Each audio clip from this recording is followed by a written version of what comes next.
Hello and welcome to this week's Devil of the Detail podcast. I'm Rob Parkinson and I'm here talking all things. So for Devils joining the show this week, as ever, we've got Paul Whiteside. Paul, how has your week been? Keeping Britain warm? Yeah, not so bad. All right, not busy as usual, but not doing too bad. Not doing too bad at all. I've been all over Wigan and St Helens and what have you recently, last couple of days, and getting to know the parts of Wigan. So yeah, pretty good. Not too bad at all. Good. I've been, like I say, we spoke last week about the Independent Podcast Awards. I've been putting our nominations through now, so we are in the mix.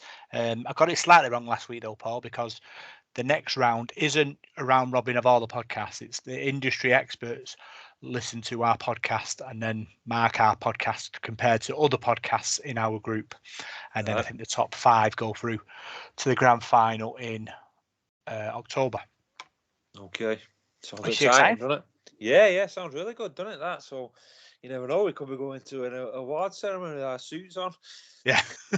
I'll have to go and have a wash and everything. Yeah, have to buy some aftershave. So big thanks for everyone who supported us. Obviously, it's a great sort of honour, really, to be in the mix for this kind of award. So hopefully, we'll get in the mix for the award, and we'll be telling you all about it in the next couple of months. Yeah. So there's loads going on this week. We're going to look back at the Leeds defeat. We'll look at the ladies' defeat at Barrow. We've got the reserves defeat at Leeds. We've got all the big news coming out of the club this week, and then we've got the preview of the games at weekend. So we'll start with the defeat against Leeds. So Salford Devils were defeated at home to Leeds. They lost 14 points to 16. Paul, funny old game, sort of rugby league. We had opportunity, but unfortunately couldn't take them. Well, yeah, 3 tries to 2. It's very rare now in rugby league that you score more tries the opposition and get beat, don't you? So I thought they was unlucky. I thought it was the better team for large periods of the game, particularly the second half. When the second half started, I thought we stormed that second half and probably should have done a bit more. I think we got into the lead there at 14-12, I think it was, and I thought we should have scored again, and we had a repeat set, and we didn't. But we'll probably talk about there was a lot of anger, wasn't there, on social media and at the match as well about the referee and things like that. So I think there was quite a few decisions that didn't go our way, but you get that in rugby league, don't you? I put it in the preview this week saying, how many times can you think of coming away from a game against Leeds, Wigan or St Helens and saying to yourself, God, we got lucky there? Because you don't. It's not often you get that rub of the green. So I think we contributed to our own downfall as well. I think there was a few situations where we could have been better than what we were. But yeah, it was a funny game though. It was an exciting game. It was an enjoyable game, but obviously we come out on the wrong end of the result again, which is disappointing. Yeah, was disappointed, like you said. Kind of, I think it's a game we should have won.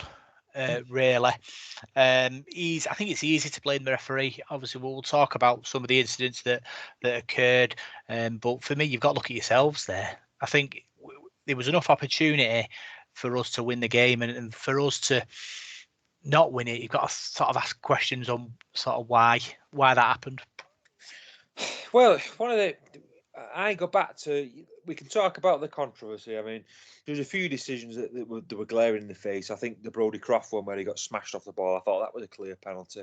I mean, the Chris Atkin one, 2 Leeds players there sort of smashed into him and stopped him there. That to me was a penalty again, and probably a sin binning. But I thought Leeds lay on and slowed it down. But I've said it before, every team does that. You get coached to do that. And do you know what, right? If you're not slowing it down, then more fool you. Because if you can manipulate the rules to suit yourself, you've got to do the same. You've got to be smarter. And sometimes I don't think we're as smart as some of the other. We're not as nasty as some of the other clubs. Leeds will win at all costs. They've got a win at all cost mentality, and they'll do anything to win at all costs. You've got guys like Richie Myler, and whatever you say about Myler, and you don't like him or whatever, he gets smashed off the ball, he gets back up and he carries on. He doesn't seem to complain. So I've admired him in a way, particularly like him as a player, but he's what he is. But I thought they were tougher than us. And I think we've just got to get that game smartness that these teams have, like Wigan and Saints. Saints are the same. Every time we play St Helens, there's always a big sort of outcry isn't about the referee, and I get some of it because we've not got the rub of the green. There's no doubt about that. When Chris Kendall's been the referee, grand final, the semi-final last year, the game this year, I don't think we got the 50-50 calls. Well, not all of them anyway. But to add to that, I think these teams are wise, aren't they? They know how to manipulate situations. They know how to hold on. They know how to get that last. That sort of extra time, holding on to the tackle. So I think we've just got to be a bit more smarter in that. But I think for me, going back to that game, the game changer was Ryan Brierley. A kick went into the goal there, and I thought he dollied about a bit too much, and he got caught there, and he could have got out there. He kept allowing the ball to bounce, got trapped in goal. Sneed drops out, puts it into touch. Leeds get the penalty, and after that we were snooking after that. Yeah, funny thing is though, I thought to myself, I think maybe Sneed's playing a bit of 3D chess there, because we're looking like we're starting to gas at that point. Sneed kicks the ball into touch, finds straight out of play, so penalty to Leeds. The scores a level, so it's up to Leeds to score there, and vintage Leeds, the Kevin Sinfield Leeds of yesteryear, 3 tackles and they score there. But this Leeds thought, we'll take the 2 play safe.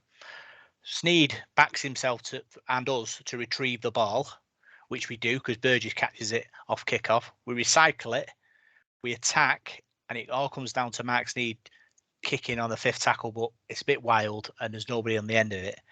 But if that plays out like it should, when we score off the back of it, because don't forget, our trouble is always getting out of our 30.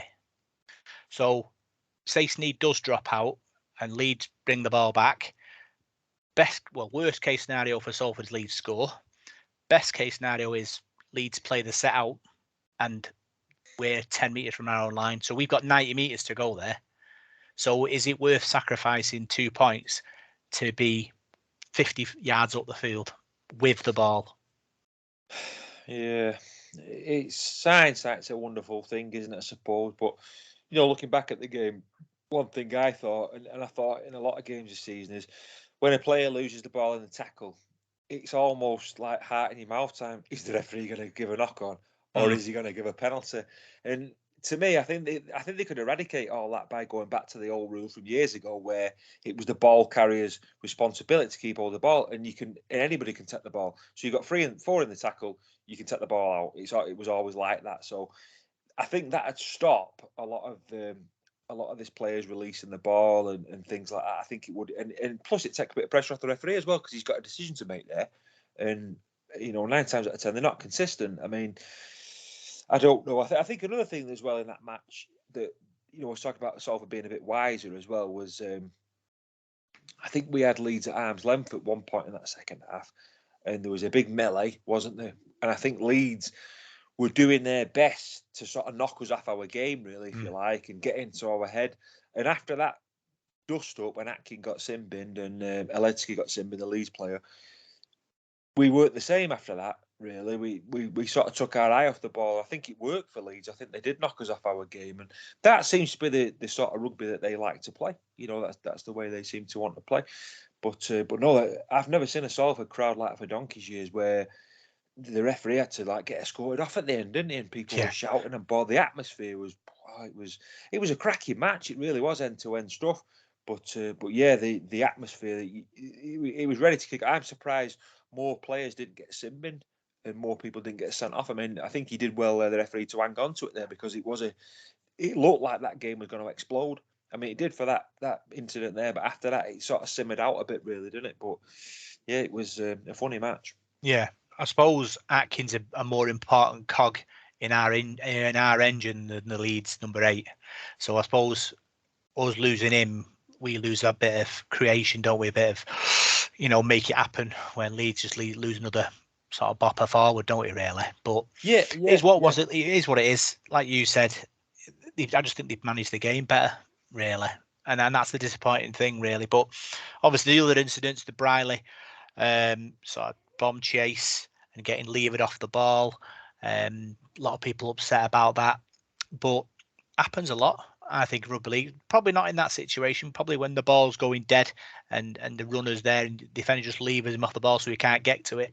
So obviously people are upset because it was a big chance, and we weren't really sort of at that point weren't really spending much time in Leeds sort of 20. So it was like a one-off opportunity. We need to score on this set, and I think for us not to get people just praying for the penalty rather than expecting one.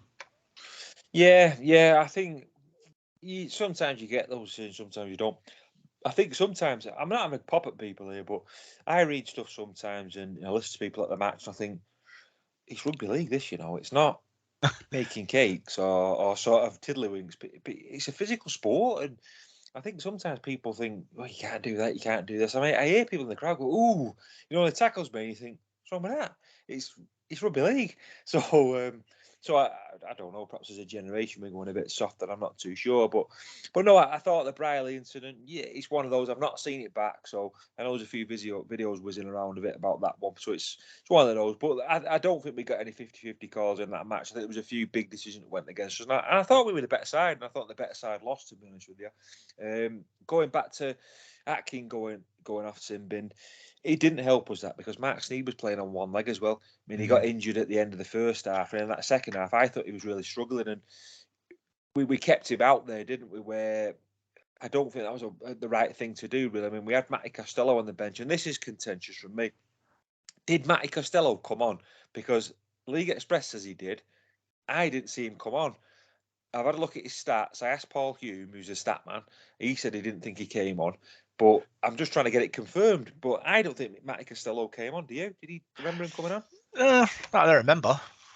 No, I think he was an unused sub. I didn't think he came on. We'll have to ask Paul Rowley, but I didn't think he came on. Did he know? I don't know. But yeah, interesting. Obviously, fans' reaction.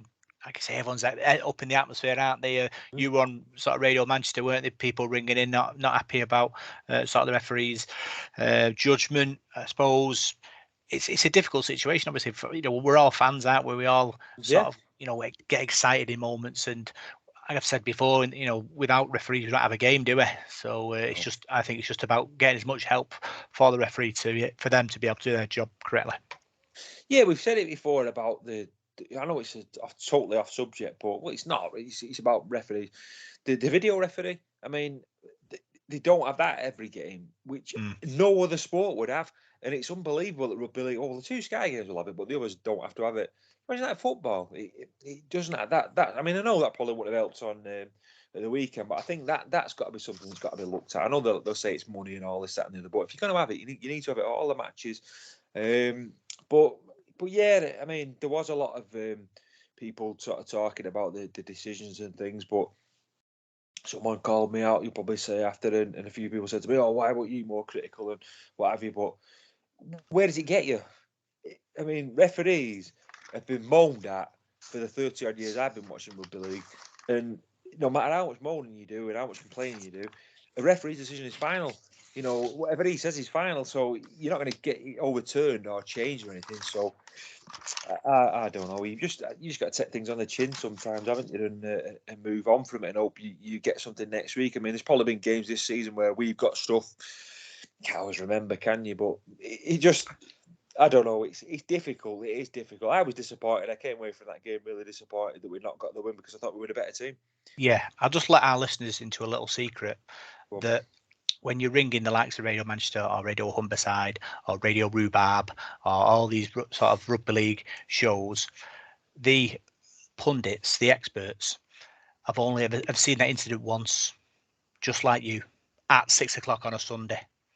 So for someone to say to you, Paul, you should stand up and make a call on a referee when you've only seen that incident once in real time, it'd be a brave decision by yourself to say, I think he was wrong there, because you've only seen it once in real life. So that's why I think we talk about investing in the game, didn't we, last week? And I feel like every game should have a video referee, and we, the media, and people in the crowd, should have even like a big screen to look at, or sort of the radio contact with the referee where they can hear what he's saying about decisions he's been made. The more information that you can give to the people about why you made a decision, then there's less doubt on sort of why. Yeah, I think there's far too much focus on referees as well. Every time you get beat, it's the referee's fault. No matter what's happened, and I think every team's like that. Every supporter seems to be like that. And I try not to look at it like that. I never have done. I've never been one to blame referees in that. I don't know whether to get off my dad. It's always been sort of, well, we lost because such a body missed a tackle or this. Yeah, there has been decisions in matches. Don't get me wrong. I've seen my dad lose it at matches before now where he's gone off his head. I remember him running down North Stand once to try to go to a referee over a forward pass. I think that was against Leeds.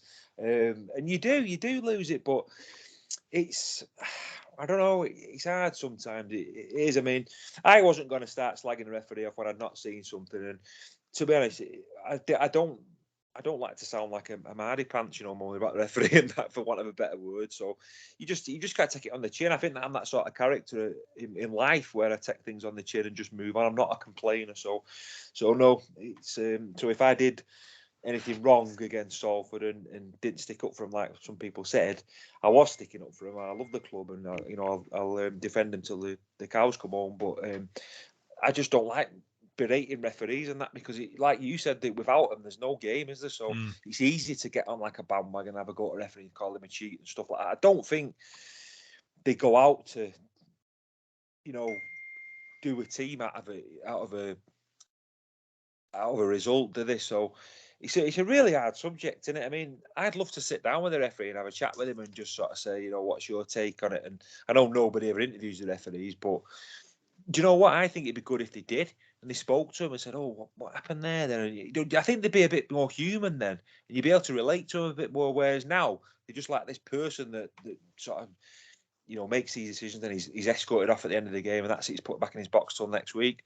But if you actually spoke to him as a human being, you might think, God, he's not that bad. He missed that and this, that, and the other, and it might make people go a bit easier on him. Yeah, I get that. That you'd want to obviously have a discussion with the referee about, why you made that decision on the TV. But all he's ever going to be able to say is, I made that decision because I saw it that way. And that's the only answer he can give. And I suppose it's like a gotcha in it, where you'll show him an angle which he hasn't seen and say, well, you got that wrong, didn't you? But he's human, Rob. The thing is, right, when you're watching a game, as a supporter, you miss things because you're following the ball. And you're sat in the crowd in the West Stand or wherever you sat, higher up. You've got a sort of a better view.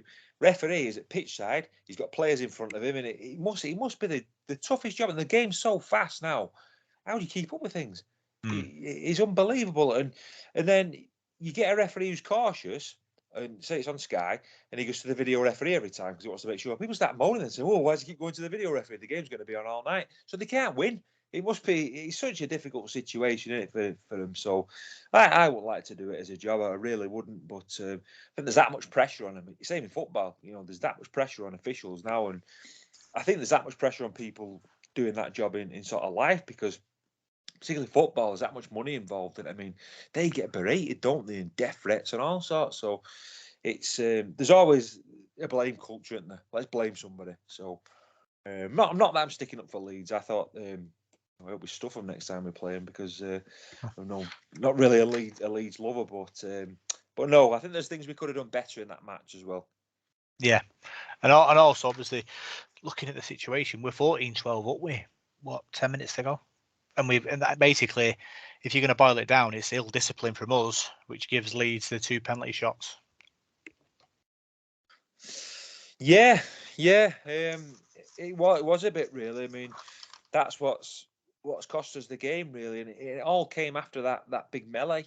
Between I'm sure he was 14-12 up at that point in the game, and was controlling the game, and we looked the better side. We come out in the second half, and for that first 10 minutes, we up the ante. We quick play the ball, just scored 2 quick tries in the first 10 minutes of the second half, and we looked head and shoulders above Leeds.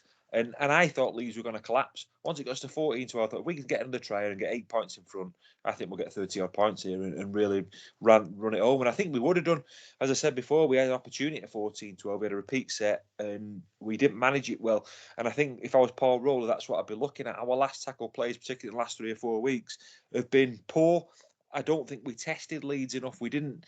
I mean, credit to them. I thought their defence was pretty good. Their goal line defence was pretty solid, particularly in the first half. But I think sometimes our kicking game, last tackle kicks, they're not always really dangerous ones where they've got to deal with it. A lot of the time, they dolly kicks, aren't they? And we do that far too often. That kick for Burgess or that kick for CO, and it's just lofted in the air. Leeds got it, and they go away. So, and the 2 tries we conceded, I thought were poor. The Cameron Smith try was a misread in defence, wasn't it? And then the one from Mile was a good pass out wide to Hamley, but we got caught out there as well. So there's definitely things we can improve on.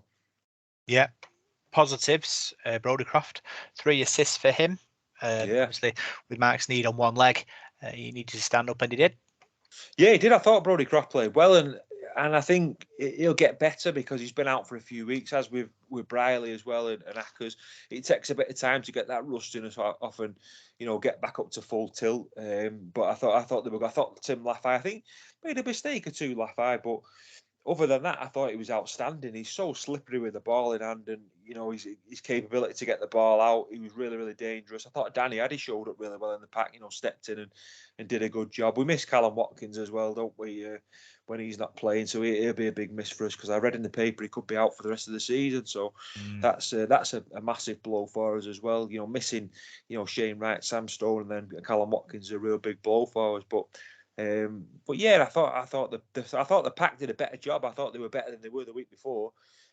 Still not much from Jack Armour. I think he played first 10 or 15 minutes and he went off and never came back on again. So I'm not so sure what the script is there with him. But I thought King Vuniayo probably had his best game for a while.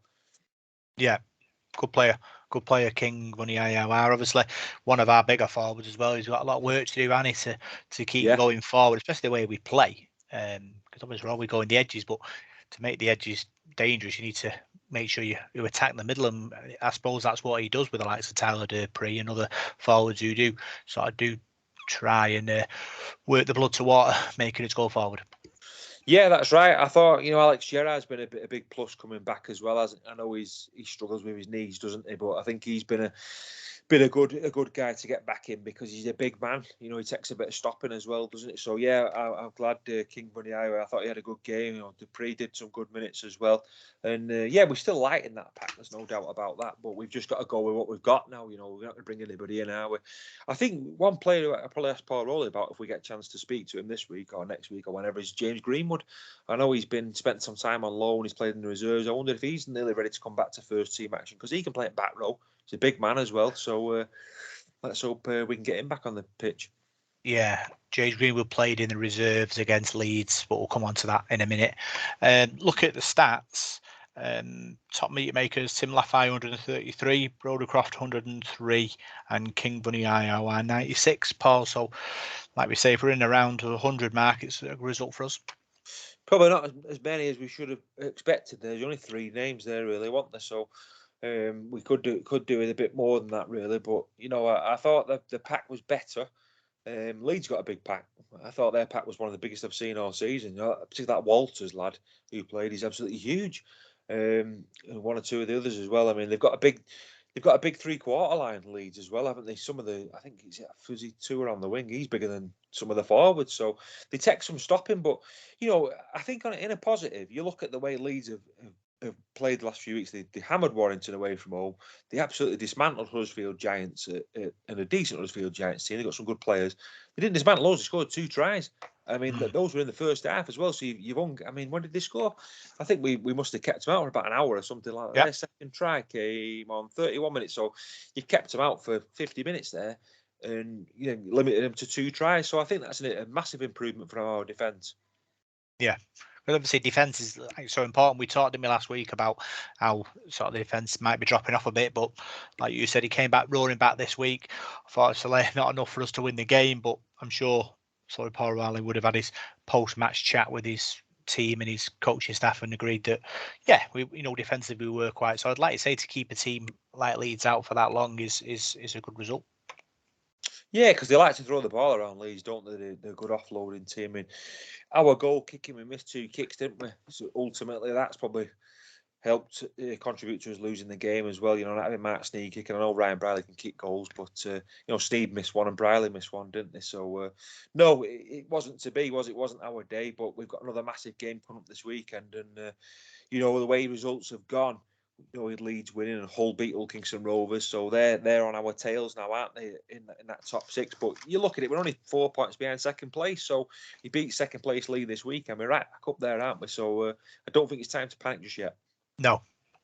Top tacklers: Andy Acker 33, King Bunny 34, and Oliver Partington 28. I don't know why you don't just call him King V. Yeah. That's what I tend to do, because I struggle. Because I've heard the announcer at Salford, he calls him King Vuniyayawa, and I think that's the right way of saying it, isn't it? But it's dead hard to say that, so I just say King V. But yeah, I thought Oliver Partington put himself about, didn't he? He looked like Tarzan, didn't he, wandering about with no shirt on when he got his shirt ripped. He looked really upset actually over that. I seen him get his shirt put on. But I enjoyed that, you know, we were doing the radio on that, and they seemed a bit shocked, the radio people, about kicking off. And I sort of said, well, I enjoy it. I think it's great to see passion and the biff in the game. I enjoy that, and I think he stokes the crowd up as well. And I thought the atmosphere was tremendous on Sunday. And that bit of controversy as well, and decisions and that. It was fever pitch, really, wasn't it? It was an excellent match. Yeah. And thinking about it now, let's just you talk about 4 defeats on the spin now. Obviously, Paul Rowley will be trying to find a way out to turn this form round. Yeah, I was thinking that this week. I mean, I think in sport, you're only ever 2 or 3 defeats away from a crisis, aren't you? In what sport you're in, and then you're only sort of 2 or 3 defeats away from being, you know, glory times, aren't you? So that's how sport can change. It can change so fast, can't it? So yeah, 4 defeats on the spin is not good, and you need. I think we need a response, really, don't we? You don't want to go down this alley of keep losing every week. So I think this weekend we need to buck that trend and beat Leigh. Yeah, we're joined by Paul Parkin. Now, how have you been, Parker? Evening, lads. Yeah, sorry. Bit unconventional this evening. I've only got one eye as well, so that's not great. Oddly enough, it coincided with this arriving. You see. So I can't read it, which is not great. No, I'm okay. I'm all right. I've just been a little bit busy, a bit tied up, but yeah, we're here, and I've got to admit, I am having my tea at the same time. Very unprofessional. Okay. So make sure you're not chewing and speaking at the same time, Parker. Saying that, some people like that. Yeah, but yeah, some people are odd. So, what's your thoughts on the Leeds defeat? I thought overall, we performed really well. I thought we had a real cracker, considering the lack of depth we had coming off the bench in terms of back rowers and that kind of thing. I thought it was a sterling effort. I can't fault the lads for what they put in. However, it was out of our control. I feel. I listened to Paul after the game on the phone, doing the phone in with GMR, and I think what the fans said there just echoed everything I wanted to say. I was so angry after the game. Some days you don't deserve to win games. The week before at Wakefield was an absolute disgrace. Them players, had to hang their head in shame. They bounced back this week. They put in a performance of, of real grit and determination and a little bit of skill, to outscore Leeds as well, who were on a roll. And then you get the rug pulled from underneath your feet by some dubious decisions going against us. Let's put it that way. I could go on all night about it. I won't, because I've joined you late and I don't want to destroy everybody's evening. But we would have won that game had it not been for the officiating. That's how good we were. We were a better team, I felt. First half we were a little bit shaky. Yeah, we give a bit of ball away. We weren't fully at it, but we didn't deserve that. We didn't deserve to get beat. The week before we didn't deserve anything out of the game. This week, you don't get sometimes what you deserve, but I could understand if Leeds had edged us and they were a better team, or something happens on the day, or we don't take chances. But when we put all that effort in, and I heard Jack Dearden saying, I've got a lot of respect for Jack, and he's a brilliant advert for Rugby League, the man. But he said he didn't think it overly, affected the game in that way. It did, because not only is it a case that he may be giving things against us that he didn't give against Leeds, it's the thing of we don't get any field position or possession, so you defend him. The more defending you do, the more tired you are. That zaps the tank. You haven't got enough left to go and win a game after that. Decisions that turn you around constantly on the first and second tackle and that kind of, it did affect the game massively. And it's easy to blame referees. I'm guilty of it a lot. But this week he was the problem, and I feel for the lads. I really do. I don't know what more they could have done to win the game. Yeah, part of me sort of agrees with you there, Paul. But then another part of me thinks it's easy for us to point at the referee and say we lost because of him. We lost because at the crucial moments in the game we weren't good enough, and that's why we lost. I don't agree. I think outscoring a team 3 tries to 2, is a massive effort. We did create chances. We didn't take them all, but neither did Leeds. But they were given chances. They were given spot. That's why they were taking the 2 points, because they knew they probably wouldn't have scored past us if it hadn't been for being given them decisions. I don't think we're at fault for that game. I really don't. I think, yes, we could have done things better. We could execute better. But I think we've done enough to win a game that day, and it was taken away from us. And I will blame the referee for that. I won't. That's on this one. I'm adamant that did change the result. We win that game 9 times out of 10. We were getting punished for things that were even when we were getting punished for them didn't look like penalties to start with or whatever. But the amount of holding down they did, the high shots they did, the tackling in the air, the obstructions. I mean, these were blatant decisions that you could. I've got one eye currently, and I could see them. The referee either turned a blind eye, literally, to them, or was just totally incompetent. Whichever it is, he's got another game this week, so that tells you all you need to know about rugby league right now and the state that it's in. So yeah, no, I'm just annoyed. I don't blame our boys one bit. The week before, like I say, disgusting, not good enough. This week, you've got to give them credit. They outscored a Leeds team who were on a massive roll, who had virtually a full team out, and we weren't given the fair crack of the whip. And I think it only takes 2 of them decisions to go our way. We get 2 penalties. We win the game. Simple. Thoughts, Paul? I don't know why we keep getting tanned in the penalty count. I thought we got tanned at Wakefield, and I think the penalty count on Sunday was 10-5 to Leeds, and I think we got 1 towards the end of the game, and the 6 against was heavily against us again. So, no, I didn't realise how we could lose a penalty count, particularly when we were getting smashed. I mean, the amount of penalties that they should have conceded for high shots and off the ball challenges. I mean, Croft got done, I said before, a couple of times, and so how we lost that penalty count.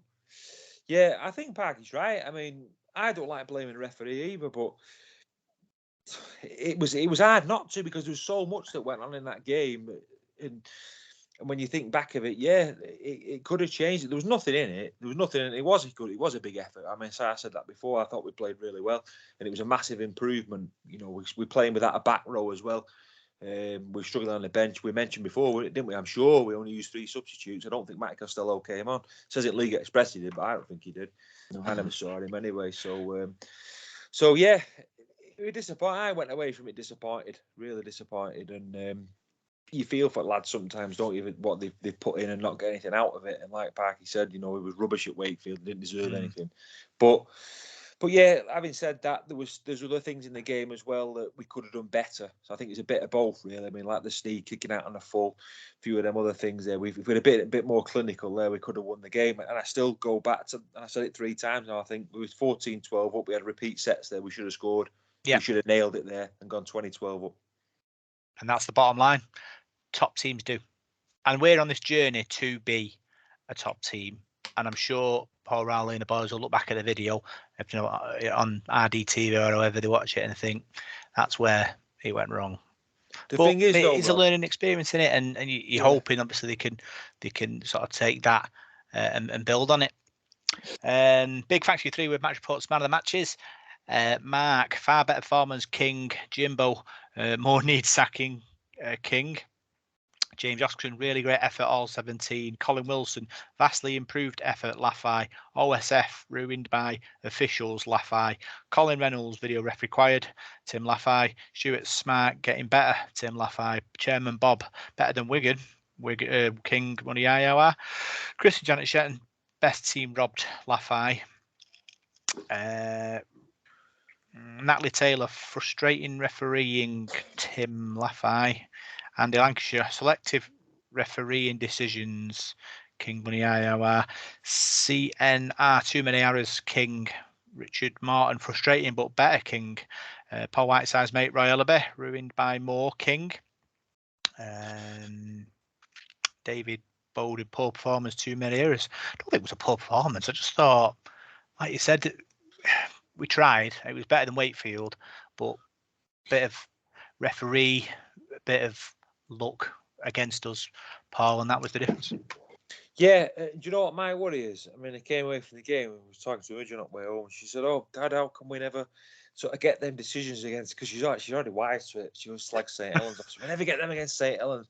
I said, "You know what? My fear is, if we do get to a semi-final again or something like that, we'll be talking about the referee because I go back to the grand final. We got nothing in the grand final.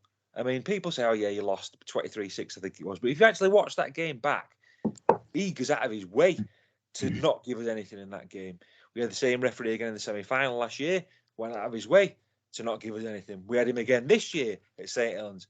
That's 3 games. You've not got nothing off him. And then people say about, 'Oh, you've not won at St. Helens for 40-odd years. You've not won at Leeds for 30-odd years.' Because we never get... I said to you before, didn't I? I've said it in the preview. You think back, right? Leeds, Wigan, St. Helens, the cartel of clubs. You think back in your brain, when was the last time you went to a Salford match against one of those clubs and you walked out of the ground and said to your mate or your dad or whoever, 'God, we got away with that one, didn't we?' And it's never. When have we ever robbed one of those things? We don't. We just don't get it. And that to me is my only fear. If we do go through in the playoffs, we won't get that rub of the green because we never do. Or will we? Perhaps we will this time. I don't know. But I don't think we will. You just got to be cleverer. Parker, sorry, I jumped in. Go on. No, I was just going to say, it's funny, obviously talking about the ref and everything like that, and Paul, what he's saying is, my brother said to me at the end, well, halfway through the game, he said, "This is why there will only be 4 winners of Super League, because there is a cartel of 4 big clubs or whatever who will get these decisions. The smaller clubs won't get them when they need them." Paul's just basically, pointed that out, that it's the same when we go to Wigan, we go to Saints, you go to Warrington, you go to Leeds. The crowd get on the referee's back. The referee turns and gives them what they want. We don't get that. We never got that, and we never will get that. We're always fighting against it. Again, going back to Sunday, their last penalty is I'm trying to work out what it was for. Whether it was for lying on, handing, or being offside. But somehow Leeds didn't get penalised for that throughout the game. But did they not do it? Do they not do the same thing? That penalty won them the game. That won them the game. That's a simple fact. That's undeniable. Well, they shouldn't have had that penalty. And if they had, why didn't we get the same one? We don't get them decisions. And that's the big frustration. And you do as a club. And people said to me, that's why I don't watch rugby league anymore. Or I won't go and watch rugby league anymore. Because it never changes. And that's a worry. That's a concern for the sport. And IMG are going to be looking at all these clubs and saying, "Oh, you can't do that. You don't do that." They want to start at the very top at RFL level and down. Why are our referees so much poorer than them in the NRL? They're all full-time. They all do the same job. Why is it a big difference? Why is that? Ours don't get the right support. I agree. They don't get the right training, and there aren't enough of them. What are we doing about it? This isn't a new problem. So the whole sport at the moment needs to have a real look at itself. Otherwise, Super League will stay 3 or 4 teams, and you might as well forget everybody else. I just think it comes down to game smarts for me. I just think sometimes it's just dumb play that cost us. You talked about the grand final against Saints. You know, we didn't really sort of perform, did we? Saints had us at arm's length all the way through that. Talk about the Saints one, the semi-final, with King Bunny Ayawa running, obstructing somebody, and not. I think it was Ryan Briley went through and scored, but they pulled it back. If he doesn't get penalised there, we score. And then on Sunday, that last sort of 90 seconds, if we don't give away a 6 again, we get the ball back. We gave away a 6 again on that set, which then gave Leeds the ball for the rest of the game. We aren't silly enough to give away a 6 again in that situation. We get the ball back, and we have an opportunity. I'm not saying we're going to score. I'm just going to say we have an opportunity which was taken away through dumb play, Paul. I've got a massive objection to that. When you've been forced to defend, you don't think straight. You are exhausted. You will try anything to get the ball back. We were punished for things we hadn't done. That's what makes it wrong. It's not when you say we didn't have the smarts, we outscored them. We must be smart enough. We scored 3 tries. They scored 2. But I think we over the whole game were the better team. We did what we had to do to win that game, and we're punished. And let's not forget. I mean, goal kicking being an issue when obviously Sneedy gets injured. That's not great for us. I'm not having a go at Ryan because he kicked a belter from the touchline. The second one, could have gone over. Again, it's a different scoreline. But I don't put any blame on our lads. I think, yes, you do make mistakes in a game. And some games you do and get away with it. Some you don't. But this game, we were forced onto the back foot through no fault of it. What about, I don't know if you two lads have mentioned it, that penalty in the first half where Braley's got took out. And the play's gone on 20 metres, 30 metres up the park. Then he's brought us back to give the penalty. Took us back 30 metres. So we've been punished for our own penalty. It should have been play on up the park, as the players were pointing out to the referee. So we've then got to go back another 30 metres to get to where we started from. By which time, we've wasted time, we've wasted energy. It's stupid things like that the referee did that made it difficult for us. Yes, we made mistakes. They made mistakes. But they won the game. But they didn't win the game with any smarts. They weren't better than us. They weren't cleverer than us. They were just luckier than us. Yeah, I'd say that. Look, they were lucky, but in that moment, in that 90 seconds, they thought, I get a 6 again, we win the game. And we fell for that line and sinker. It is annoying though, Rob, because you think about I remember when Watto was the coach. I mean, I think there was 3 away games at Leeds where we went to the press conference. It was absolutely fuming, where they robbed us by forward passes.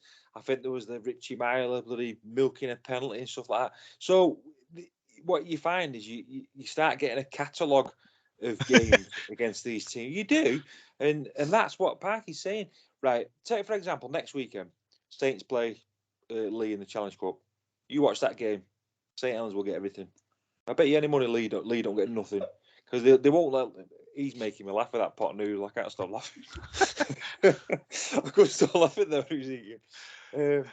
Yeah, but that's the annoying thing, and I think Parky's right. I mean, I say it all the time about the cartel of clubs and that they do seem to get the decisions, and you don't want to sound like a moaner. I mean, that's why I don't play on it on my videos, and I got slagged off for it, but I don't, because I don't want to sound like I'm moaning. But inside, I was bloody going mad on Sunday, and all the way home I was moaning to Imogen, saying, "Oh, it's not fair, this and it's that and the other," and it's not, and it's difficult because you don't want to sound like you're whinging all the time, dear, and you don't. But it's frustrating. It is frustrating. But what can you do? It always seems to have been like that. So I don't know. I don't know what the answer is. But regarding referees, and that is the answer to get 2 referees. Should we have 2 referees? Would that make it easier? Because they're that incompetent, these ones we've got. Should we have 2 of them on pitch?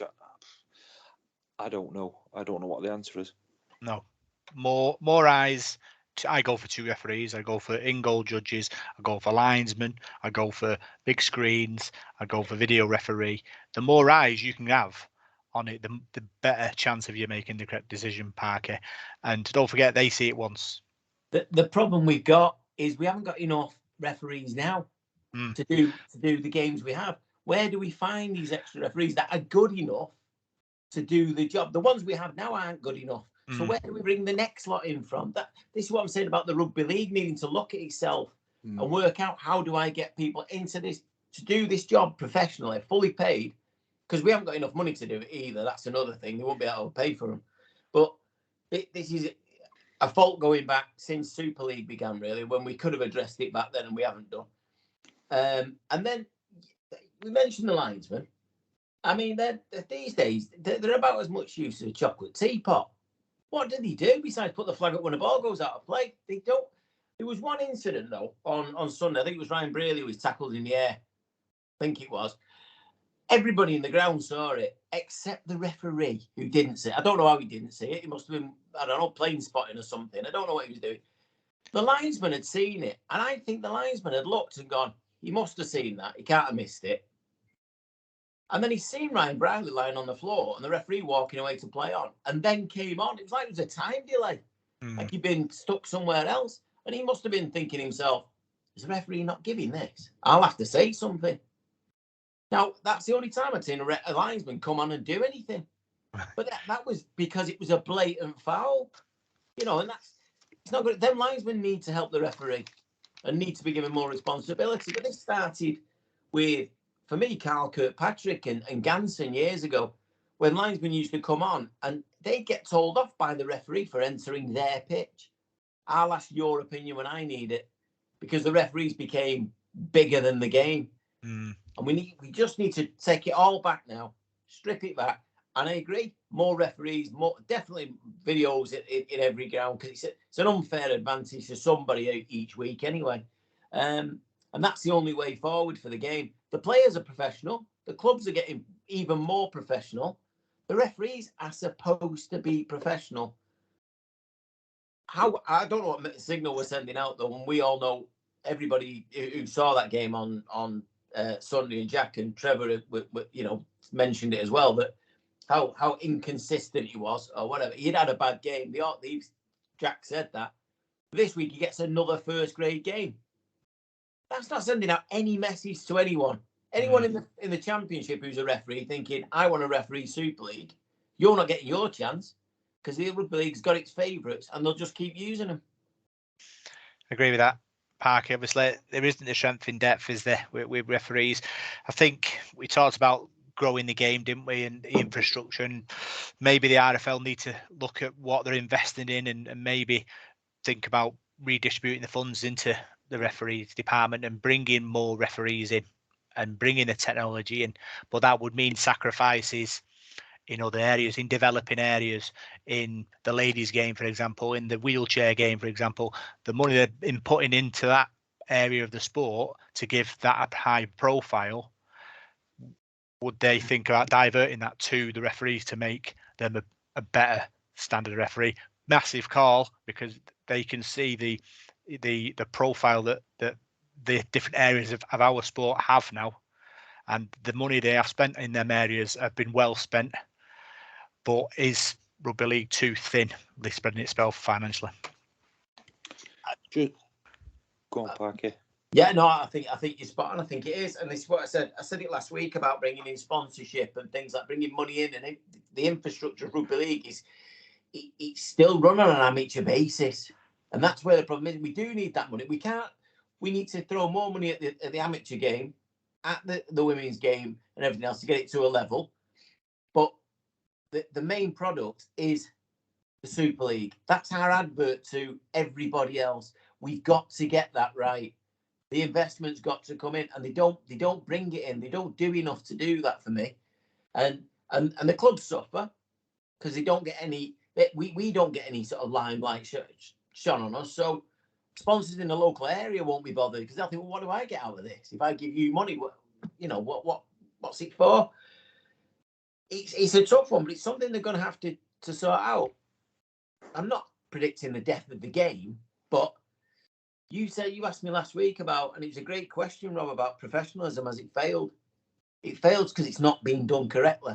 And this is where we've got to be careful, because there's so many sports now on the horizon coming up, American sports that are creeping into the British culture and other interests. We could easily lose out. And I heard people grumbling on Sunday about not going again because of what happened. We can't afford that. We can't have that in our game. And so the RFL, the Super League, and the people at the top with IMG have got to find a way of getting money in so we can afford to have extra referees, so we can afford to have screens, so we can afford and still make the women's game, make the junior game stronger. We've got to do it all as one. Thoughts, Paul? Yeah, we said it before, didn't we, before Parky come on about the big screens and that. There's no other sport in the world that would have that. It's not a level play. Rugby league never has been a level playing field. It's run so unprofessional, it's unbelievable. Where would you have a sport? Would Premier League football go, tell you what, this weekend we'll just have a big screen at the 2 games on the telly. The rest of them can all sort off. We're not bothered about that. And you know what? Another thing is, you talk about referees here, and this might be a controversial thing to say, but what we're talking about and the refereeing problems and that, is it an institutionalised thing? Because you can train referees all you want, and they can have the best technology they want, but they're still going to lean to Leeds, Wigan, and St Helens and that, and in the big sides. Is it sort of something that's inbred into people now? Has it gone on that long? It's never going to change because it never does. You never seem to get these decisions, and it does get boring when the same teams are winning it all the time. You know what annoys me more than anything? You'll get all these IMG people and you'll say, oh, spreading the game and all that. And yet we still always go on about, we were saying this weekend, Wigan and St Helens. Is it a bigger derby than Hull and Hull KR? And all this stuff that people come out with. And you think, nobody gives a toss about Hull, outside Hull. I could give a toss about Wigan and St Helens. I'm not from Wigan and St Helens. And we seem to have that in rugby league, that small time thing. People down south never even heard of St Helens. I mean, where the hell's that? It's crazy, and I don't know. So I don't know whether it's something you can change overnight. I don't think just bringing a load of new referees in to change anything. I think it just end up being the same. I just don't think the game's run right at all. There's too many people at clubs that have influence on the game. You look at Everington on Sunday. I saw him tobing about round there and wandering round and that, throwing his weight about. And it's funny how he had a go at the referees the week before after one of his matches, and then all of a sudden they get everything in that game against Salford. So I'm not saying there's a conspiracy, Rob, but we've watched the game a long time now, and how many times have we robbed Leeds? Tell me. It's all mind games. Paul Rowley had a go at referees. I think was it before? I can't remember who it was now. Before the Wigan game or Hull KR game, and said that they always got all the penalties at home. Exactly the same. And Didn't work out for us. Still got beat. But No. it's not just Gary Everington who likes to play mind games. There's another thing to this, and I know we're going off slightly on this, but the pool of referees is so small that the other week we had more from Wigan against Wigan. The other week we had Thaler from Wakefield at Wakefield. Now, whether them referees are as honest as the day is long, that suspicion is always going to be there. Well, you grew up a Wakefield fan, so surely somewhere in the back of your mind, I couldn't referee a Salford game. It wouldn't happen, would it? Can you imagine? Even if I tried to cover it up, it wouldn't work. You can't. It just adds that suspicion. We need to widen the whole pool up, and we need to get out of our own northern bubble and realise that rugby league, I mean, it's a great sport. It's the best sport in the world, but it's run badly. I've always said it's professional, run by amateurs. That's the way it is, and we need to change all that, and we need to get a referee who's not from that area refereeing a game between two teams. That seems quite simple to me. Lively debate. Talking about the Leeds defeat. Let's move on to the ladies now. They were in action against Barrow on the community pitches on Sunday and went down to defeat 28 points to 12. 2 tries for Salford. One was from Lauren Ellison. One was from Brogan Evans. Parker. It was a good game. Both teams really went for it. But unfortunately, Barrow got the spoils. Yeah, Barrow came on stronger, didn't they? Later on, I don't know if they had more in the tank or whatever, just maybe a little bit more cohesive than we were. They've, like you said last week, they're a decent team, Barrow. expected to sort of do things. I think they've been together a while, and it is a step up, and it is difficult for the girls at the moment. But they're going to be learning from this. But I just thought, from what I've seen of the game, that we competed for large parts. We were well in the game, but we just didn't have enough. Whether he's not in the tank, I'm not questioning the fitness of the girls, because they're as fit as anybody else in the league. It's just, I think this goes back to what you were saying before about the first team, which in this case I'd say it's a little bit of smarts, a bit of controlling the ball at the right time, dominating certain parts of the possession and position on the field, and we just didn't have enough in us for that. But we'll learn that. We'll get better. Again, it's another week of learning. The girls will have picked up more tips. And we'll see the benefit of this in the next couple of years, because this experience now that the girls are getting is going to get passed on to the next batch and the next batch. So we will improve. I think Barrow were just a little bit better. Simple as that, really. I think that's all you can say. Yeah. We opened the scoring. Paul, Lauren Ellison with a try, kicked by captain fantastic Louise Fellenham. Their fullback dropped it. It was picked up by Phoebe Parton, who fed Lauren Ellison, who went over by the post. Demi Jones kicked the goal to make it 6-0. But then, unfortunately, Barrow scored 3 times. Their number 7, Jodie, I think Litherland, great player. Really tore us apart at times, unfortunately.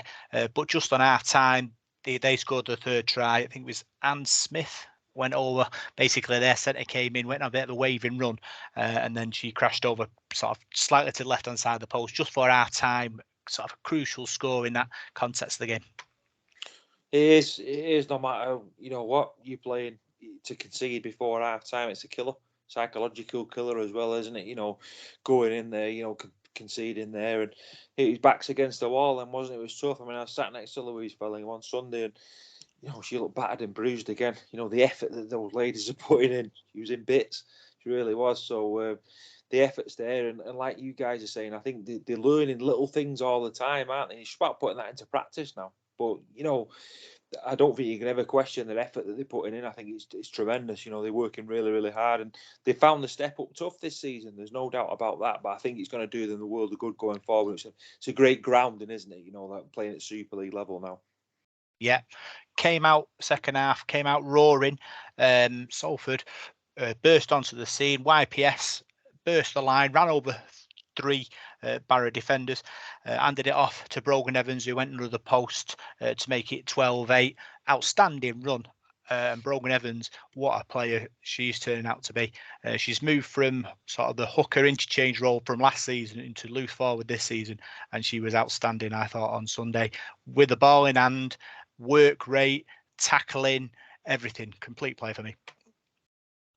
Yeah, it's a tough one as well, isn't it? When you've moved sort of positions, because again, it's something new to learn as you're going along. Yeah, I think we have got some great sort of individual, and this was something that Vicky Kinney and Vic said last week at the Dog and Partridge, that basically last season we relied a lot on certain individuals to do something special at the right time, to break open a game, to win us a game. Now it's not like that.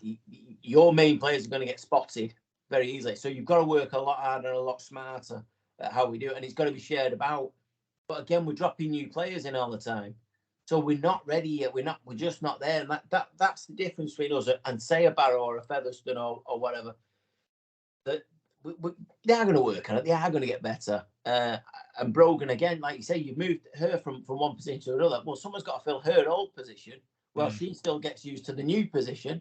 But she is a tireless worker. We know that. We mentioned her last year and everything she's done over the last sort of 18 months. But it's what it does with the rest of the team as well then. And the move. And you need to know, especially whoever's going in, a hooker. I mean, it is a vital role. Let's not forget that. We see it with Andy Ackers when he took him out of the team, what a difference that makes.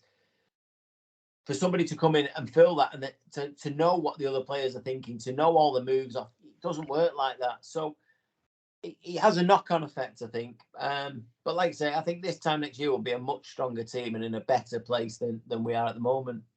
Yeah, and obviously Chris Bates went forward heavy on the bench.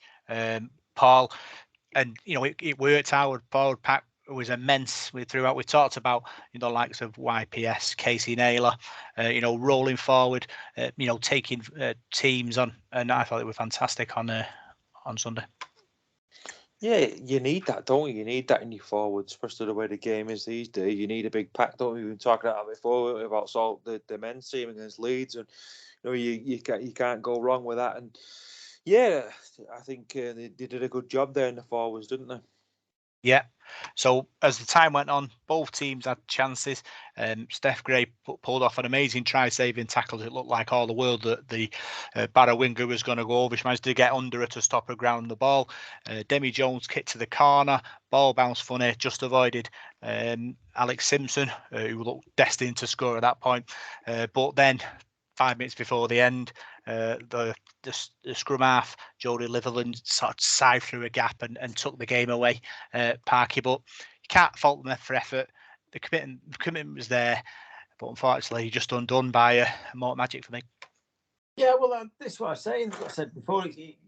You've got to accept sometimes that some teams are just better than you are at this stage, and we're, like I said, we're going to learn from that. But I think, looking at our ladies team at the moment, the one thing you can't deny is that it's not just the enthusiasm, the effort they put in. Full time, you know what I mean? It's not like they're going out there and thinking, "Oh, we'll get beat, we'll get rolled here. We might, we'll go through the motions or whatever." Every week is a contest, and it's just those little bits of luck and a little bit of quality that perhaps we need to develop. I mean, in terms of a women's team, we've gone from scratch to where we are now. Do you know what I mean? In such a short period, and all these other teams we're playing against are a lot maturer in terms of their development, of how the coaches have learned, learning more about the opposition, about their players. So I'm not worried at all. I think in the next couple of years, you'll see a really, really good ladies team. And one thing I will say, and I said it to him the other night, I mean, the amount of girls I'm seeing now watching Salford is incredible. More so than I've ever seen, turning up young girls to watch. And they'll take inspiration from what these girls are doing. And this is going to help us in the next few years develop our own set of players. Let's not forget, a lot of these girls as well aren't Salford girls. They're, we nicked quite a few from Widnes and places like that. We need to develop our own. And these girls are setting that for us now. And we're learning as a club and as a coaching staff and as a team that we can pass this on. This is what's going to happen. And I think in the next few years, you'll see a massive boom in women's rugby in Salford. I really do. Yeah, I think it's going to be, like you said, the journey they've been on. Last year going through the championship, winning the League Cup. We're destined for big things, I think. And defeat on Sunday, but proud of the efforts, and I'm sure they'll go again. Let's move on to the reserves. They were in action against Leeds, went down to defeat 36 points to 22 on the community pitches.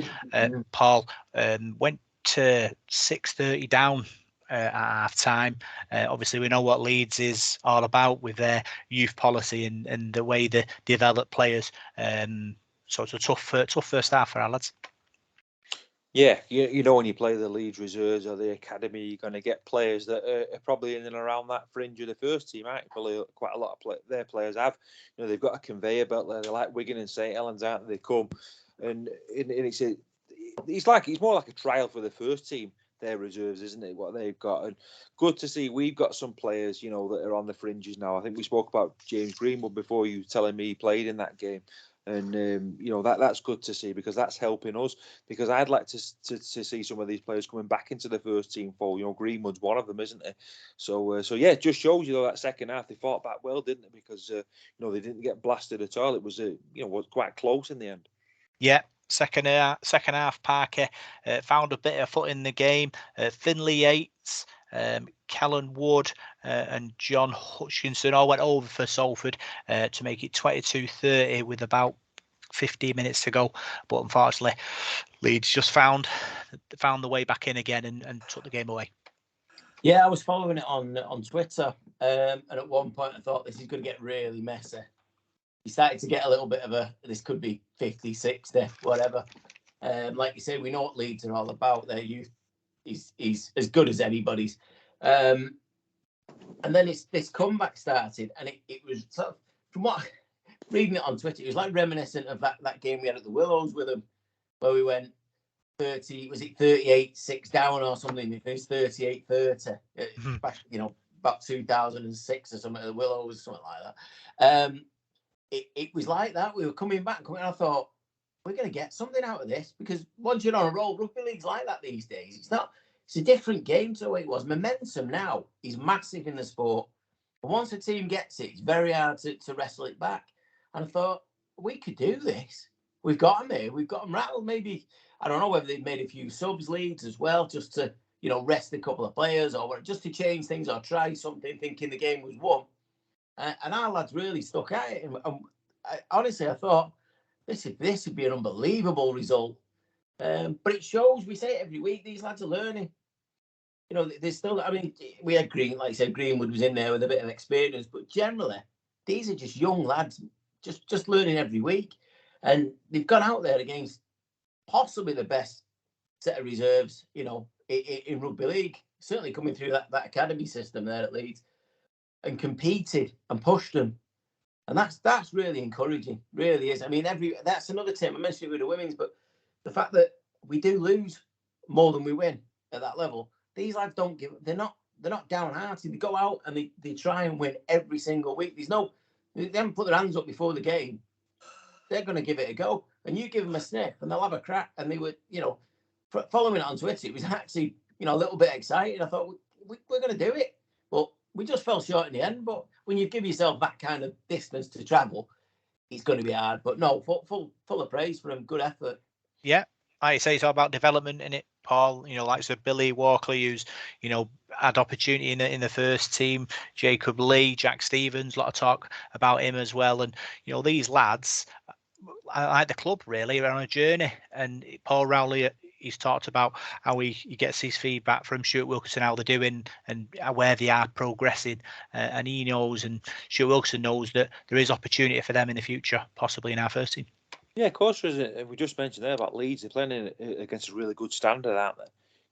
That Leeds reserve team is probably as good as some sort of League One sides, isn't it? Maybe a lower Championship side. So you're getting really good experience there. And I like the fact that the reserves, I don't like dual registration. I've said that before, and I'm not so keen on sending players out on loan as well. I prefer to have players playing for your club, in your background with your tracksuits on, representing them. So I prefer that.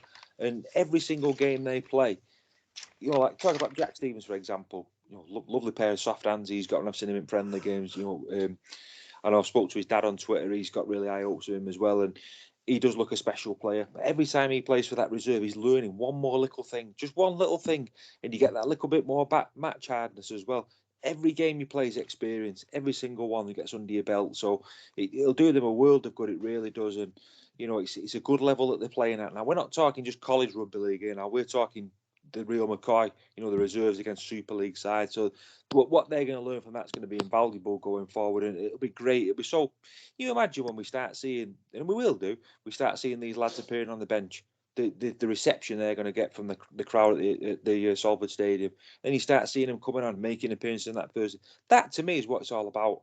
Yeah, that's what being a supporter is all about. You're getting homegrown talent.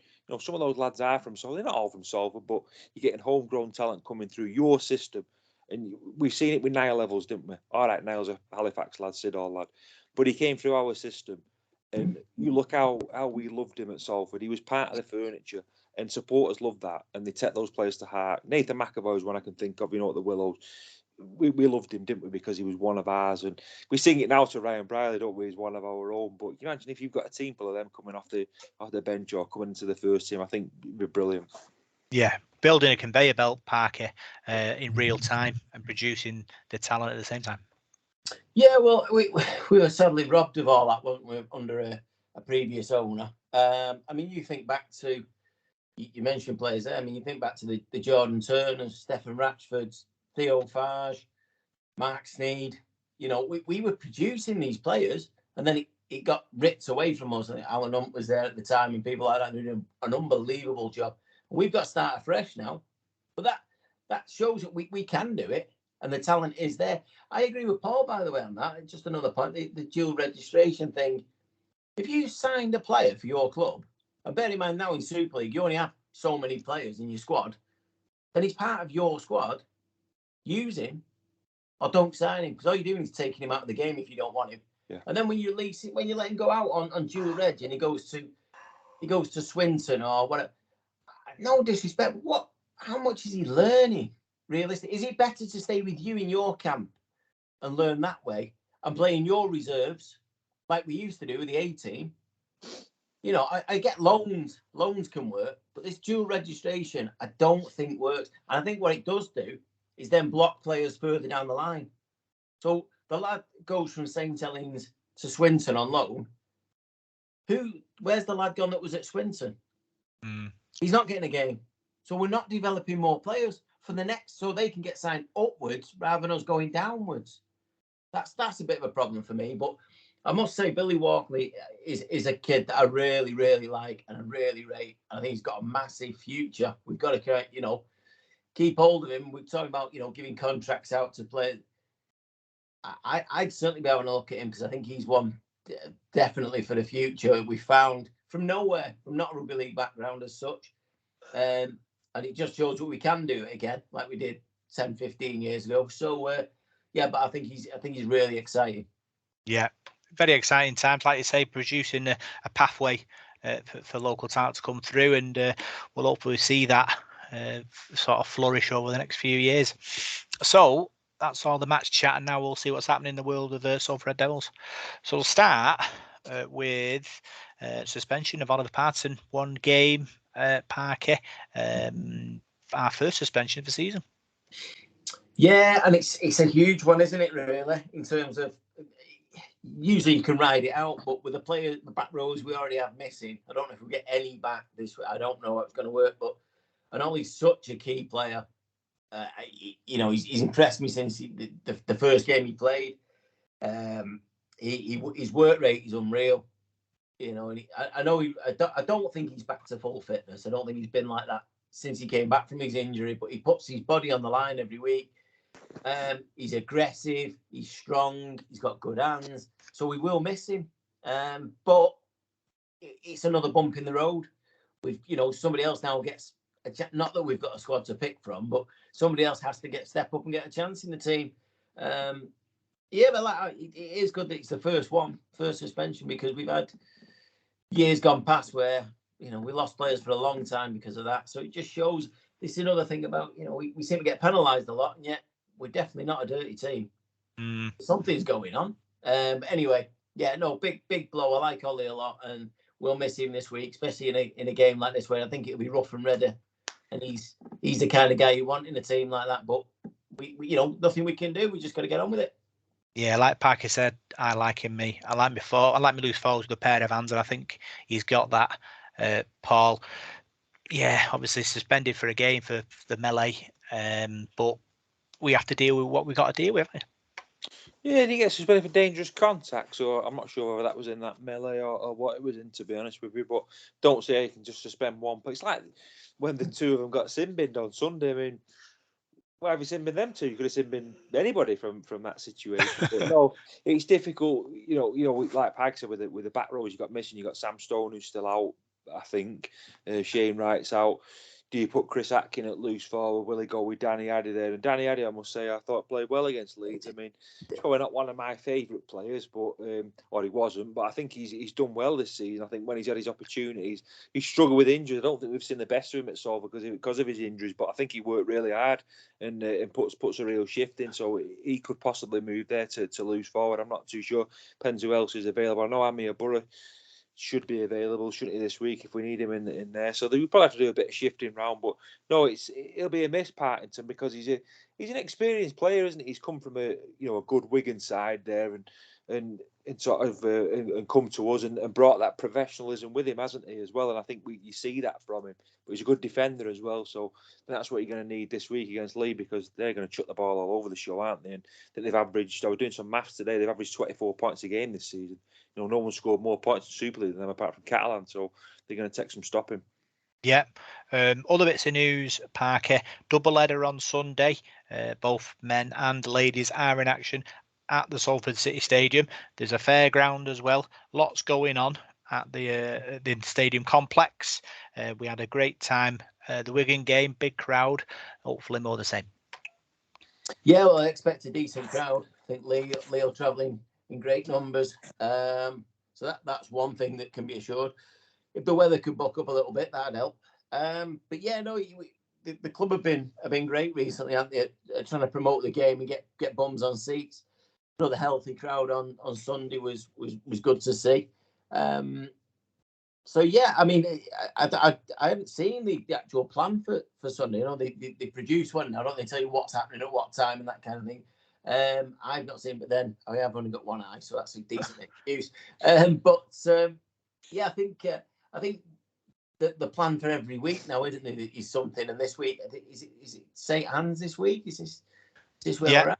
Yeah, I mean, St. Anne's Hospice. What an amazing cause, and you know, I think most people have been touched by, you know, somebody who's been there or something in this local area, definitely. So yeah, I hope it's a good day. I hope there's loads of money raised, and I just hope the sun comes out. Yeah, live music, fun fair, face painting, raffles and stalls, double header. Going to be a good day, Paul. Club and Rise Together owners really need a big publicity push for it, because obviously that's the way we're going to get people in. I think there's a music festival going on as well nearby as well, which is a thing. So it's going to be a hive of activity for the people. So we just need to make sure that, you know, there's so much going on, they want to come watch the match. Yeah, we've got these shuttle buses going as well. I believe they're going again as well, aren't they? Which is a good idea. But no, I've been really encouraged by the last two home games. I mean, the Wigan game, we got a really good crowd. I think we almost got 6,000 against Leeds. So, you know, it's going in the right direction. I think, you know, we should be aiming for 6,000 or 7,000 against Leeds as well, because I think they'll bring, you know, they're doing tremendously well. I think they're having their best season since like 1982 when they won the championship. I think from the stats I've read. You know, I was reading today. They've lost one game since we beat them at Easter. They lost at Catalan. They've won every other game, which is tremendous. You know, the form that they're in, I think they've done really, really well. So yeah, it should be a great day. And like you said, the St. Anne's Hospice, you know, the job that they do in the community as well. If it'd be great to raise some money for them, but I think it should be another good day. I think the home games have been a tremendous atmosphere. I thought the Leeds game was I know we slagged the referee off, but I thought the atmosphere was tremendous on Sunday. I said before, I thought the game was pulsating. It was fever pitch, wasn't it? I mean, I know it didn't all go our way, but you weren't going to nod off at that game, was you? It was great to watch. So let's hope we get another one like that this week. I think we will against Leeds. Be interested to see what the attendance is, Parker. Obviously, on the grapevine, Leeds sold 1,000 tickets already, so they're mobilising en masse. So could be looking at 6.5, maybe topping 7 like Wigan. Well, I don't think we'll get the Wigan crowd just because of everything that went on at that time, and yeah, I don't know. I think it was a little bit different, but I would hope Leeds. I know 1,000 tickets is fairly impressive, but we took over 2,000 at the first game of the season, so could do with repaying the favour. That'd be nice, considering where they are in the league. Like you say, they're second in the league. They should be travelling well. I mean, I don't remember 2003. I think they took 48,000 to every game, according to them. But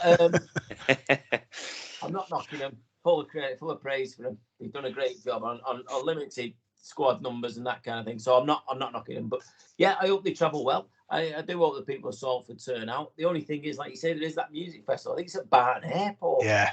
It's across the road. I mean, it's going to be chaos. I just hope some people get lost going there and end up I think we're the gig, you know, and I'll just come near the music and think, oh, we're here. Diverting the shuttle buses into the station. So, yeah, but no, it should be a good day. And like I say, hopefully a decent crowd and get there early to watch the ladies and give them a bit more, you know, a bit of encouragement. Yeah. Other news, the St. Anne Hospice shirt is available. I think the players are going to train in it, Paul. Lovely blue number, 30 quid. Yeah, good. Another good shirt produced by I like the way you said that. VX8. Yeah, look nice. It's just the way you said there, a lovely blue number. I've never really said that before.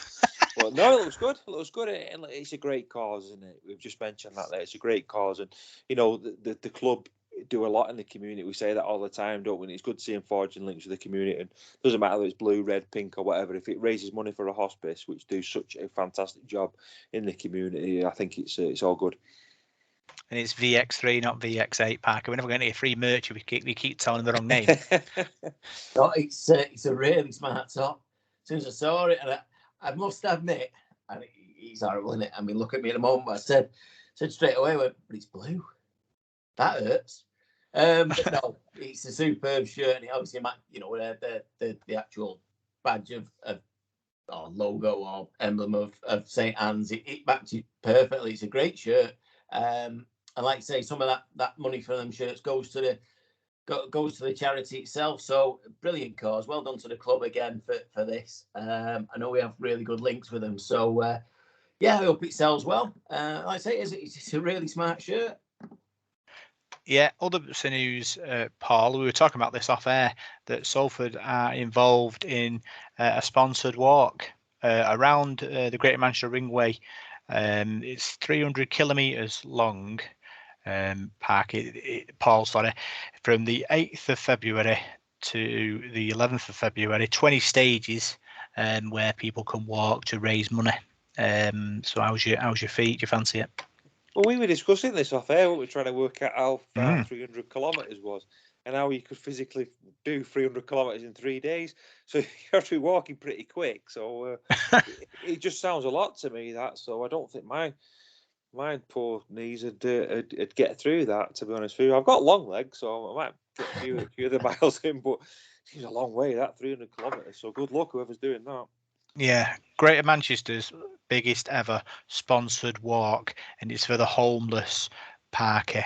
It's for the Mayor's charity, Circle Home, and it's happening when they play Warrington on the 8th of September. No, sorry, that's when the homeless charity day is going to be. That's that would be some effort. I mean, if you can join it for certain legs, that's not too bad. That is a long way. But no, it's a great thing, and again, to work with the mayor, I think obviously it's Mayor of Manchester, isn't it, rather than Salford. I think it's Andy Burnham's charity or something like that, or something he's quite close to. Again, it ties in links really well with the community, with what, I mean, you know, Andy, obviously we know, spoke at the meeting a few weeks back, and all of a sudden we see bosses operating. You know, it's all, we've got to work together as a community, and this is great. I mean, I think, Paul, I think you said last week about how does the homeless thing work? How do we raise money? Well, this is obviously the start of it. It'll take some effort. If you only have to walk a certain leg of it, then I'll certainly, if I'm around and standing, I'll give it a crack. But there's no way I'm walking the whole thing. No way.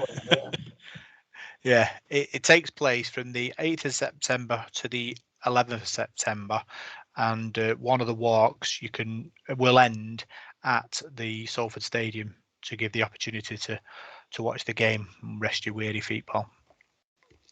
Yeah, and it's a great cause, isn't it? I mean, I know Andy Burnham, particularly in Manchester, has been trying to sort homelessness out. I mean, I work around Manchester quite a lot, and it's still a big thing.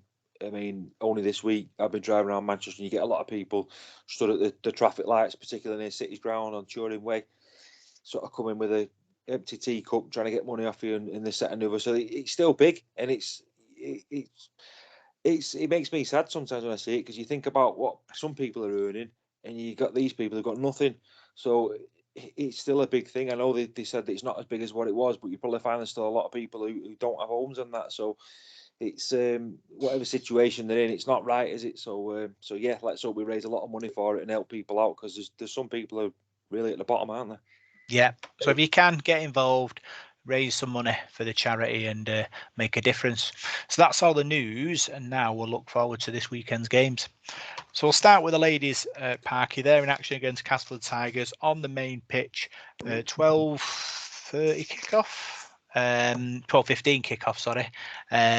obviously after last week's defeat, brave performance. We beat Cass away earlier in the season, so hopefully we can do it again. Yeah, we've got to go for a double. I think the thing is, like I said before, the girls don't seem to have lost any confidence or enthusiasm or anything by losing. It seems to bring them together a little bit more. And if things click, I mean, like you say, that first game against Cass at Cass was magnificent. Some of the rugby we played was outstanding. And since then, we've lost players through injuries or whatever. You know, I mean, they've got other commitments as well. Let's not forget that. But this could be the one where it clicks. This could be the one where we can put a score up. I think we'd possibly be cool. We'll have the confidence going into the game that we know we can beat them. Cass will be better, probably. I would have expected. I've not followed them this year, but I think they probably learned a lot as well. They might be going through the same thing we are. But no, it should be good. And to get a crowd behind them, like I say, just to give them that extra push. Because again, speaking to them last week, they were saying how amazing it is that people are actually there watching. It's not just, you know, even when obviously there isn't a first team game or, you know, the men's team, it's people turn up to watch them and they're like, this is crazy. You know, where's this come from? So you can get there and get down and support them. That extra push, hopefully, might get us the 2 points. Yeah, Cass are played for, lost for. We're fourth in the league, Paul. Barrow and Featherstone play each other this week, which are the two teams above us. So that they're going to have to be a loser there. So if we can beat Cass, we close the gap. Yeah, certainly. It's important that they get this win, don't you? They've worked hard last few weeks, and like you said before, come close, put an awful lot of effort in, and it's hard to keep going, isn't it, when you go into the well and not getting the results? So just got to keep going, and I'm confident they get a result this week, and as you said there, start climbing that table because it's tight. I mean, I was looking at the fixtures before and the results so far this season for the World of Rugby League, and it's pretty close. The league's pretty close, so a win would do them a world of good. Yeah, so get yourselves down there if you can and support our ladies. 12:15 kickoff. Let's move on to Paul Rowley's men. They're in action. 3 p.m. kickoff against Leigh. Derby Day, Parker, and all that jazz. Must win for us after the last few weeks. Leigh are in good form. It's going to be a belter. I think it is. I think it's a shame we won't be at full strength. I think it'd have been a great contest. You know, even better. It's going to be interesting to see what squad we can put out. Every week we seem to lose somebody new for whatever reason, and that's damaging. Like you said about the ladies team, when you can't put out your regular team every week, it just creates more complication. More players have got to shuffle around, and somebody's playing out of position, but somebody else is coming. That's the worry. But for me, I think it will be a cracker. I think the atmosphere will be good. You know, Leigh are coming down for a bit of revenge. You know, like Paul said there, they haven't lost many this year, and we beat them twice. It's, you know, both at Leigh, which is obviously clearly a tough place to go, and it has been for us for years. So it'd be nice to keep this run going, but it's going to be very, very tough with it. The players we've got missing. I mean, I sing the praises of Carl Watkins every week, and when I found out he was injured last week, I was devastated. I'll be honest. I thought that could be our top 6 because of Cal, because he makes that difference at times in games. He is that extra player. And then we've lost Oliver Partington, who's another hard-working, you know, great defensive player who we know what he can do in attack, but it just takes away every time, doesn't it? So the only thing I will say is I think Leigh are in the semi-final the week after, aren't they? Possibly thinking about that, possibly in players' minds, maybe in Adrian Lamb's mind as to his team lineup. He might think, I could lose 2 points here, win a semi-final. Well, how do you go about it? I don't think that. I think he's far too professional. He'll go out to win both games, and I think he'll probably field his best team. But I think with players, I think you get a knock early on in the game, you think, hang on a minute, I've got a big game next week. How much do I want this? And we've got to test them. We just got to, you know, we whatever team we can put out. So it will be a good game. It's a shame it's not on the telly, really. I think other people wouldn't mind watching this, especially the way Leigh are playing. You know, the second league, they're rarely on the telly. I think they deserve a little bit more respect. Yeah. I think Krishna Ninu, Paul, wasn't getting drawn on the health of Mark Sneyd or Callum Watkins. He had his poker face on when he was talking about injuries. So it will be interesting to see what happens there, because obviously it's a big game in it, and after what's happened last week and the last few weeks, we need a moment here. We need something to turn our fortunes round. And is this the moment? Is this a moment where we find something against all odds with a back sort of story of injury and sort of 4 on the spin defeats? Can we find something to turn our season back in a positive direction? I think it's a massive game, Rob, because if you don't win this one, or you don't start winning soon, you're in danger of slipping out of that top 6. Because you've got Leeds who are on a bit of a run now. Hull FC, I think since they sorted their half-backs out, they look a totally different side now. They're winning matches. You've got Ulkar who are, I don't know. I think Ulkar have put all their eggs in the basket of the Challenge Cup. I think if they get beaten in the cup, they'll drop like a stone. So I think it's Leeds and Hull are the sides behind us. So if we lose this one, you then got a Catalan. We've got some massive games coming up at home. We've got to play St Helens. You've got Warrington. I think our remaining fixtures are all against sides above us. To be honest with you, we play all the top sides, don't we? So we've got a really tough run coming up. So it's going to be a massive task to get in that top 6 for us. Not because if we could have our first side out, I think we'd probably get into that top 4. But we're that battered with, especially the pack. You know, your back row out, and you're missing Stone and Watkins. And Wright as well. You've lost them 3 for the season. I'm not too sure, but that's a big miss for us. But you can't moan about that. You've just got to go with what you've got, haven't you? And Paul Rowley does that every week. So I think Parky nailed it there about the Challenge Cup. I think they'll have their eye on that. They're doing well. They're second in table anyway. They're probably going to finish in the playoffs now. So I would think they probably have a mind on that. But it's up to us to go and do the job. You know, no team's going to roll over for you. We beat them twice this season, so they'll have that in the back of their mind. They don't want to lose it to us again. They'll want to win that game and put that right. So, and they're confident as well. I mean, there's one thing in rugby league you can't buy is confidence. The way they're playing, they're turning out every week. I caught some highlights the other day of their match against Hull KR the other week, I think it was, and they were tremendous in that game. So much, I mean, it's flowing through them. Ben Reynolds at half back there. They've actually shifted Zach Hardaker out to centre, and they've got Gareth O'Brien at full back. They've got Ed Chamberlain playing at second row, but they're playing really well. The hooker, that Apape, form of his life at the moment. I've been so impressed. Ben Nakabuai played a good game as well in that. So, you know, I wouldn't say they've got a team full of superstars. What they've got is a team full of confidence that's playing well and backing each other. And in Josh Charnley, I mean, put some money in him to score a try anytime, because he's 23 tries so far this season. Their back line's pretty good.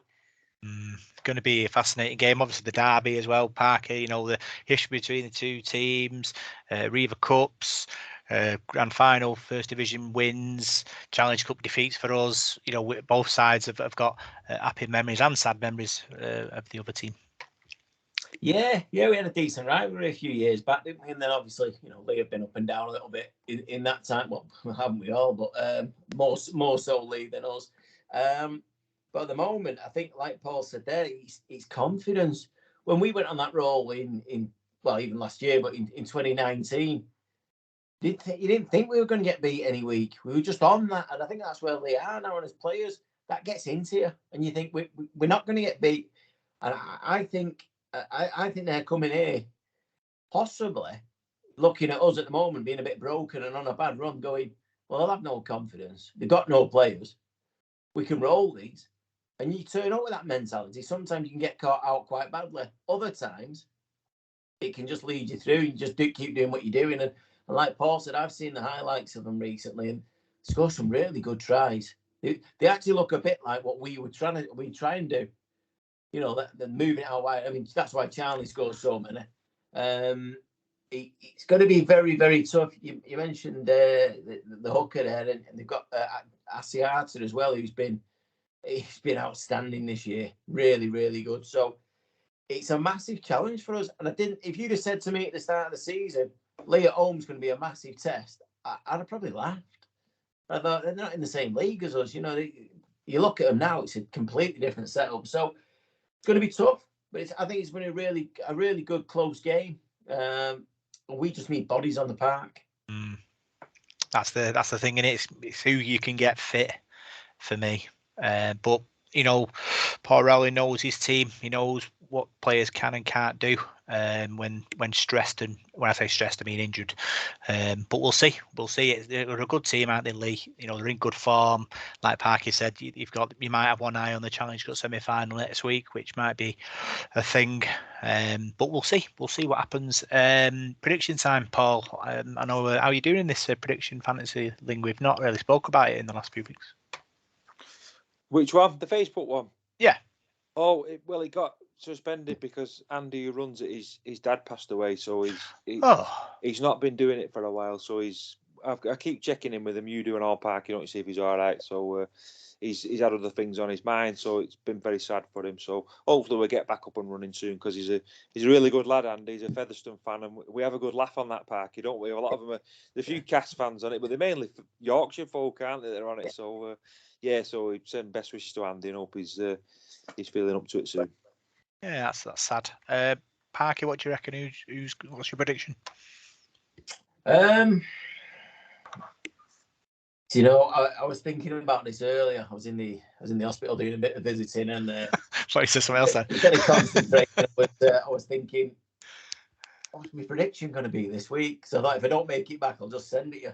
And I kept thinking, I can't see anything but a Leigh win. I really couldn't. All the way through the day, I've been thinking they're going to have players who are fresh, full of confidence, and it makes a massive difference. We're on our knees here. And then I thought, well, that might be what we need. Maybe that's it. Maybe that's the thing.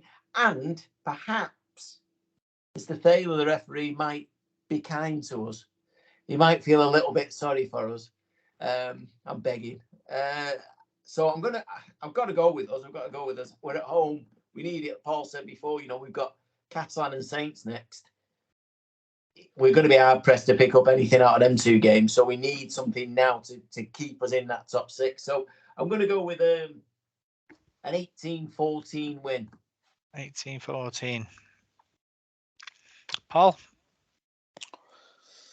The two games played so far this season has been close, haven't they? Both been close, guys. It was 2012, or 2010 and 22-20, I think they were, weren't they? So we're doing a bit of reading this week as well. It's 20 years ago we played Leigh. Playoffs at home, and Paul Rowley got sent off. I put that in the preview. I was chatting to him at Magic Weekend, and I mentioned that to him. He said, "Oh, hang on a minute." He said, "Get your Bluetooth on. I'll send you the picture." And he sent me the picture of him leaning on the bar at Salford, one of the terrace bars, where he's been sent off with the right sulking face on it. So I've used it in the preview this week. So that was the playoff game. I think to qualify for the grand final, wasn't it? Him and Ricky Bybee, who passed away last year, he was sent off as well. So it's funny. 20 years ago, who'd have thought one day he'd be our coach? Anyway, back to my prediction. Like Pag said, I think it's going to be close. I'm going to go 24-20 to Salford. 24-20. Yeah. Didn't Matt Moana score the winner for Salford? They won 26-18. I can remember they were down to 11 men, but I think it was one of those games where we just sort of shut up shop because we just wanted to get to the grand final. And I think they could have won the game easy, but it was one of them we didn't want to get anybody else injured, because I think they were just head chopping us all over the place, particularly Gavin Clinch. He took some right punishment in that game. Have a quick flick through that Graham Morris book. I think Mark Moana scored the winner, and his tennis song was Hope. Moana, give me hope, Moana. So I'm going to go Salford to win. Salford 30, Leigh 6. Going to come out like a house on fire. Score 3 tries in the first 10 minutes. Place is going to be rocking, and good times. More chance of seeing Martin Moana at the match. 35-6. Good times. Good times. So that's the end of this podcast. Another great show, Parker. Yeah, sorry for joining late. Like I say, I was just being Miss Good Samaritan. It's been a tough week. I was a little bit disillusioned at the weekend, I'll be honest. So it took a couple of days to come round again. But this week, unlike last week where I was disillusioned because I thought my team were rubbish, this week I was encouraged by what I'd seen. And yeah, so it's made it a little bit, a little bit spicy. We've had something to talk about, haven't we? So yeah, no, thanks everybody for listening. Yeah. Our YouTube viewers have been entertained with the lights of Parker eating his pot noodle like a washing machine, and the face of Paul Whiteside after a few weeks of him being a silhouette. He's now back in frame. I know Ellen was amused before when Parker was eating that pot noodle. She was laughing at her. I said, "What's he up to him?" The poor lad's not had his tea. No, it's good. It's good to be back on. Like Parker just said there. I was really down on Monday at work. I don't know. I was the other week when we played Wigan, and just felt like, don't know. You just feel terrible, don't you? Like a big sort of wave over you. And then Tuesday I felt a bit better, and like today I feel all right now. But Monday I felt really down. I don't know what it was because I thought they played well, but it's just I don't know. I'm just fearing that we're going to slip away. I don't know. We just need that win, don't you? When you're on that back of defeats, I just don't want us to drop out of that top six because the other teams are waiting to pounce, aren't they? So it's a big game this weekend. We need to get those 2 points. Yeah, I felt a bit sad against when we got beat by Leeds, but I always remember back to the glory days after the match. If we get beat, I'd always have a pint after. We'd go to the nearest pub and have a pint, and I'd whinge all the way through that pint. And then at the end of the pint, I get another one, and then it'd be back to being party time again, Parker. Yeah, a long time ago that. It was. I had a drink, I'll be honest. But yeah, sometimes it is easy to get over games, sometimes not so. And this week has been tough. But like I say, I've seen encouragement there. And a bit of a rub at the green, and it would have been different. Would have been celebrating this week anyway, and thinking about the top six. And this week you'd be thinking, back that up. We're climbing the table again. Big games elsewhere, Saints, Catalan, things like that, all affecting the top six. So, but yeah, it's been a good week to chat. And hopefully next week we'll all be bouncing and thinking, well, pack everybody off to Catalan, go and have a nice holiday. Yeah. I want to say a massive thanks you to our listeners for tuning in and supporting us and providing the funds through the Ko-fi to allow us to create this podcast. Without you, it's just 3 lads and a laptop. So all your help is generously accepted. If you haven't donated via the Ko-fi, you can do via our links on our social media. So I want to say a big thanks for everyone who does that. So big thanks for tuning in to this week's Devil in the Detail podcast. Arbor Parks, you can find us on Facebook, Devil in the Detail SRD. You can find us on Twitter at DITDSRD. And you can find us on SoundCloud, iTunes, Radio Contact, Spotify and YouTube. Good luck, Reds. See you soon.